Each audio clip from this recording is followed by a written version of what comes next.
بسم اللہ الرحمن الرحیم۔ السلام علیکم ناظرین کرام، بھارتی فوج نے لائن آف کنٹرول کی دوسری جانب سے آزاد کشمیر میں ہدفی کارروائی کرتے ہوئے نوجوان ٹریکٹر ڈرائیور کو نشانہ بنایا ہے۔ ناظرین کرام، پولیس افسر انصار محمود کا کہنا تھا کہ بھارتی فوج نے آزاد کشمیر کی تحصیل برنالہ کے گاؤں نالی میں اپنے کھیتوں میں کام کرنے والے نوجوان محمد علی کو نشانہ بنایا، جن کی گردن پر گولی لگی۔ ان کا کہنا تھا کہ 20 سالہ نوجوان گولی لگنے سے ٹریکٹر سے گر گیا اور موقع پر ہی دم توڑ گیا۔ جہاں بحق نوجوان ضلع بھمبر کی تحصیل سماہنی کے گاؤں سیری سے تعلق رکھتے تھے اور ڈرائیونگ سے اپنے گھر والوں کی کفالت کر رہے تھے اور انہیں آبائی گاؤں میں سپرد خاک کر دیا گیا ہے۔ ناظرین کرام، آزاد جموں اینڈ کشمیر کے سینئر وزیر چودھری طارق فاروق کا کہنا تھا کہ یہ ٹارگٹ کلنگ کا وحشیانہ واقعہ تھا، جہاں بھارتی فوجی برسوں سے اسی طرح معصوم شہریوں کو نشانہ بنا رہے ہیں۔ بھمبر سے تعلق رکھنے والے وزیر نے کہا کہ بھارتی فوجیوں کی جانب سے آزاد کشمیر میں غیر مسلح اور معصوم شہریوں کو اپنی بربریت کا نشانہ بنانے کا یہ تازہ واقعہ ہے۔ حالانکہ LOC میں اس وقت کوئی کشیدگی نہیں ہے۔ معزز ناظرین، وزیر اعظم آزاد جموں اینڈ کشمیر راجہ فاروق حیدر نے سماجی رابطے کی ویب سائٹ ٹویٹر میں وحشیانہ واقعے کی مذمت کی ہے۔ انہوں نے اپنے بیان میں کہا کہ جنگ کے میدان میں حریف فوجوں کے درمیان خطرناک ہتھیار کا استعمال دونوں طرف سے ہوتا ہے، لیکن بزدل بھارتی فوج روایتی انداز میں معصوم شہریوں کو نشانہ بنا رہی ہے۔ Azad Jammu and Kashmir disaster management کے سیکرٹری سید شاہد محی الدین قادری کا کہنا تھا کہ بھارتی فوج کی جانب سے LOC پر جنگ بندی کی مسلسل خلاف ورزی کی جا رہی ہے اور وہ 2013 کے جنگ بندی معاہدے کی پاسداری نہیں کر رہی۔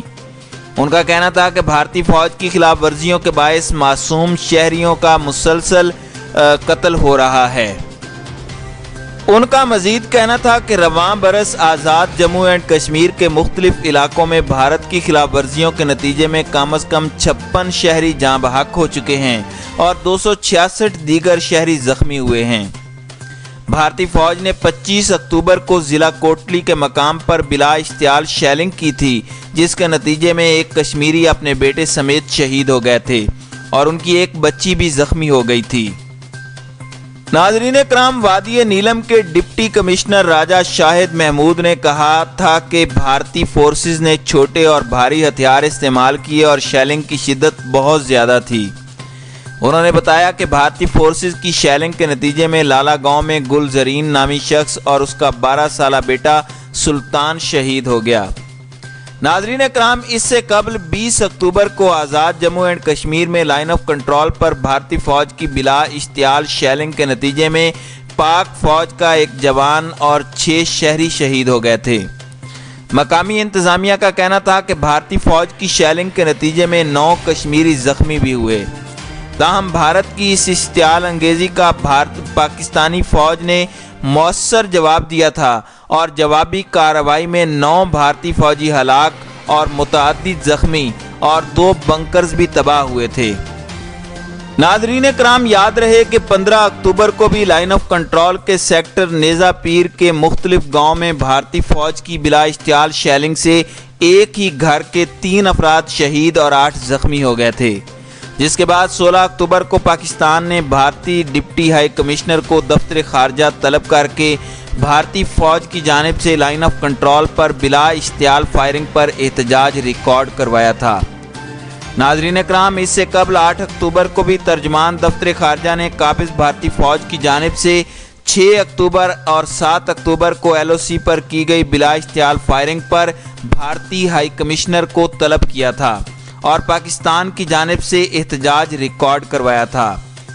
ناظرین کرام، اسی طرح 30 ستمبر کو بھی LOC کے نکیال اور رکھ چکری سیکٹرز پر بھارتی فوج کی بلا اشتعال فائرنگ پر احتجاج کیا گیا تھا، جس کے نتیجے میں ایک 60 سالہ خاتون اور 13 سالہ بچہ شہید ہوئے تھے۔